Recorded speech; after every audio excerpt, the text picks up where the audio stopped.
در ناحیه فرخور مؤسسه تحصیلات میانه عمومی رقم 11 به نام علوچی معروف تاجیکستان حیدر جمایف گذاشته شد.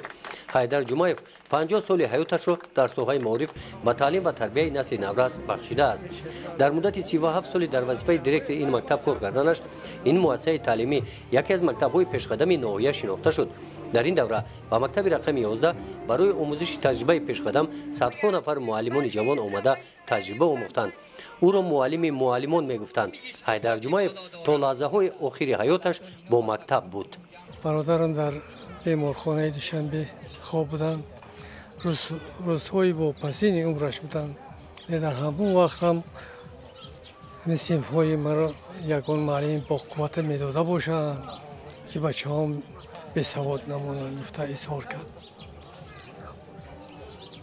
من گفتم که آخه بیماری باید که بیماری خود چکنی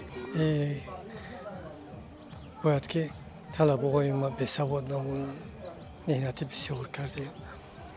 همین خیلی در روز آخرین حیاتش دلسوزی با خوانندگان با مکتب داشت. با مناسبت نامگذاری نمودن مؤسسه تحصیلات میانه عمومی رقم 11 به نام حیدر جمایف در دهه غلبه جامعه دهاتی 20 سالگی استقلالیت با اشتراک شاگردان معلم جمعیت تنتنوی دایر کرده شد. در این جمعیت قید کرده شد که امروز معلمان شاگردان کاری حیدر جمایف را ادامه می‌دهند. امسال 4 نفر خوانندگان این مکتب از فن‌های دقیق با آزمون‌های فنی جمهوریوی راحت گرفتند. سال گذشته باشد یک نفر خواننده این مکتب غالب آزمون جمهوریوی از فنی فیزیک گشته بود. شخصیتی بود که طول 37 سال در همین مؤسسه به حیث دیرکتور مؤسسه کار کرد.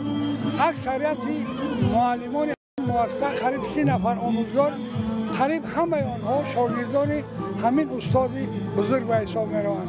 از جمله درباره این شخصیت من اگر ساعت‌ها گپ زنم برای من کم است، چون که من در زندگی اگر یگان موفقیت را به دست آورده باشم و بچه نوید گشته باشم، مست به توفیل همین شخصیت بزرگ است که برای من هم برادر، هم رفیق، هم همسایه، هم خویش تبار بود. برای گرامی داشتی یعنی خاطر استاد کلکتیو آموزگاران مؤسسه ما اهلانه همه یکدلی یعنی دستگیری کردن و این بود که حکومت ناحیه دستگیری ما را قضیه جماعت دهات دستگیری ما را قبول کردند و مؤسسه را امروز به نام این شخصیت بزرگ گذاشتیم. مؤسسه تحصیلات میانه عمومی رقم 11 به نام حیدر جمایف غالب مسابقه ناحیوی بین مکتب‌های ناحیه فرخور میباشد. بیرق سیار شعبه معارف ناحیه در همین مکتب است.